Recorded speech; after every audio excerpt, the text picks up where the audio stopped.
Par ici, les brasseurs d'opinion et de vision. Les rencontres de l'air. Emmanuel Latraverse est avec nous et on va parler de ces universités. Québec qui va serrer la vis aux universités anglophones. C'est pas toujours la même chose qui va s'appliquer aux universités francophones. On vient d'avoir la ministre Pascale Derry avec nous. Je comprends pas encore l'objectif, mais toi, peut-être, Emmanuel, l'as-tu mieux compris? L'objectif, c'est que et je peux comprendre, moi, qu'on trouve qu'il y a quelque chose de pas équitable dans le fait que le Québec finance finalement les études universitaires d'étudiants canadiens qui viennent de l'extérieur de la province, qui viennent profiter essentiellement de deux institutions universitaires, en particulier dont McGill surtout, là, qui a une renommée internationale, pour ensuite aller pratiquer leur métier et retourner faire leur vie à l'extérieur du Québec. Fait que c'est comme si on finançait un exode des cerveaux. Parce que ces étudiants-là, ils occupent des places dans nos universités qui sont pas occupées par d'autres personnes qui pourraient faire leur vie, contribuer à la société québécoise. Est-ce que c'est vraiment logique de financer les études de droit de quelqu'un qui va venir étudier à McGill justement parce qu'on y enseigne la common law et que cette personne-là, après ça, se retourne de bord puis aille travailler dans un grand bureau à Toronto? Moi, je pense que le débat est légitime, là. Je le remets pas en question, mais c'est la mesure qui est appliquée qui, je suis pas certaine que ça va vraiment changer quelque chose, pour être honnête. C'est vrai que le fait que les frais de scolarité soient si avantageux au Québec et si peu dispendieux comparé à d'autres institutions, c'est un attrait. Mais les gens qui viennent à McGill, objectivement, McGill, c'est tellement contingenté comme université que ces gens-là, ils viennent pas à McGill parce que ça coûte pas cher. Ils viennent à McGill pour venir à McGill. Ils viennent à McGill pour avoir McGill écrit sur leur diplôme.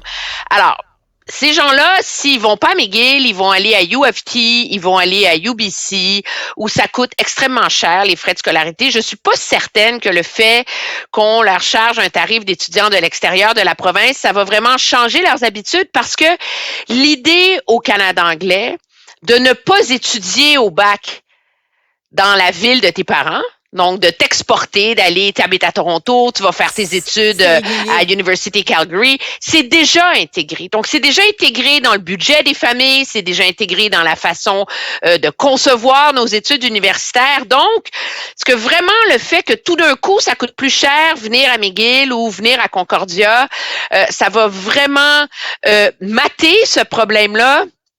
Mais Emmanuel, ça donne, c'est sexy parce qu'on est là, Québec serre la vis aux universités anglophones. Mais en vérité, c'est pas vrai que Québec serre la vis aux universités anglophones, là. Québec serre la vis aux étudiants canadiens. Parce que les étudiants canadiens qui viennent étudier dans nos universités francophones dans un programme anglais, parce que on le mentionne pas assez souvent, mais comme les étudiants de l'extérieur de la province, les étudiants étrangers, c'est des vaches à lait pour les universités, il y a des programmes en anglais au HEC, il y a des programmes en anglais à l'Université de Montréal, il y a des programmes en anglais. Il y a des programmes en anglais à l'Université Laval. Ben, ça va s'appliquer à ces programmes-là aussi, là. On s'entend. En tout cas, moi, c'est ce que je me posais cette question-là et le bureau de la ministre Derry que tu viens d'interviewer, mais a été super clair dans la réponse qu'ils m'ont envoyée. C'est généralement, on revoit toute la tarification des universités. Donc, ça s'applique à tout le monde, là. Donc, c'est pas vrai qu'on serre la vis aux universités anglophones. On serre la vis on essaie de fermer la porte aux étudiants canadiens. Non, mais donc, pas s'ils parlent français. Pas s'ils parlent français et éventuellement, parce que pour l'instant, s'ils parlent français, il faut qu'ils fassent la preuve que le programme dans lequel ils sont... S'ils vont dans un programme francophone dans une université, ça s'applique pas à eux, ces frais-là. Cette augmentation de frais-là. C'est ce qu'elle compte faire, mais ce n'est pas ce qui est en place en ce moment. Ce qui est en place en ce moment, c'est que s'ils viennent dans une université-ci, dans un programme qui n'existe pas dans leur province. Exact. Puis là, on songe à peut-être qu'il faudrait... Alors, moi, je vais t'avouer, je trouve que c'est un peu... Je comprends la démarche, mais c'est très brouillon, ce qu'on a annoncé aujourd'hui. On ne sait pas exactement de combien vont être les frais de scolarité. On ne sait pas exactement combien ça va rapporter. Puis là, on nous dit qu'on va se servir de l'argent pour financer les universités francophones. OK, comment on va demander à McGill de faire un chèque ou on va envoyer moins d'argent à McGill? Comment tout ça va fonctionner, là?